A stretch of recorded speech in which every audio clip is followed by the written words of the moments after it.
Bonjour à tous, la tendance est en légère hausse ce matin à la Bourse de Paris dans une séance qui sera centrée autour de l'inflation aux États-Unis avant la publication des résultats trimestriels de LVMH ce soir. L'indice des prix à la consommation tout d'abord donc pour les États-Unis au mois de mars sera publié à 14h30. Le consensus anticipe une accélération de la hausse des prix à 0,5% après 0,4% au mois de février. Sur un an, ce même consensus établi par Bloomberg anticipe une augmentation de 2,5% à comparer au 1,7% du mois de février.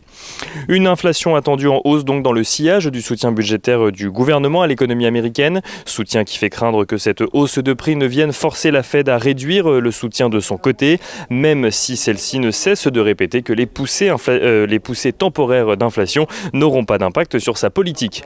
On notera que les investisseurs suivront également aujourd'hui l'indice ZOO du climat économique en Allemagne et en zone euro pour le mois d'avril. Et retour aux États-Unis où on note qu'après l'annonce de son plan d'infrastructure, Joe Biden affiche sa volonté de négocier face aux critiques de nombreux républicains face à ce plan. Plusieurs élus républicains et démocrates ont été reçus hier et ont pu échanger avec un président qui s'est montré ouvert à discuter du plan en lui-même, mais aussi de son mode de financement.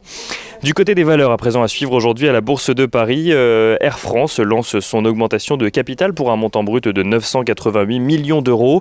Air France qui en profite pour se rapprocher de son partenaire China Eastern Airlines partenaire qui participera d'ailleurs à l'opération. On note également ce matin que Alstom annonce de son côté un contrat de 2,7 milliards d'euros avec la compagnie ferroviaire danoise DSB. Et on note enfin que Casino annonce considérer ses options sur deux de ses actifs stratégiques, à savoir Cdiscount ou GreenYellow. Le groupe envisagerait des levées de fonds pour chacune des deux entités.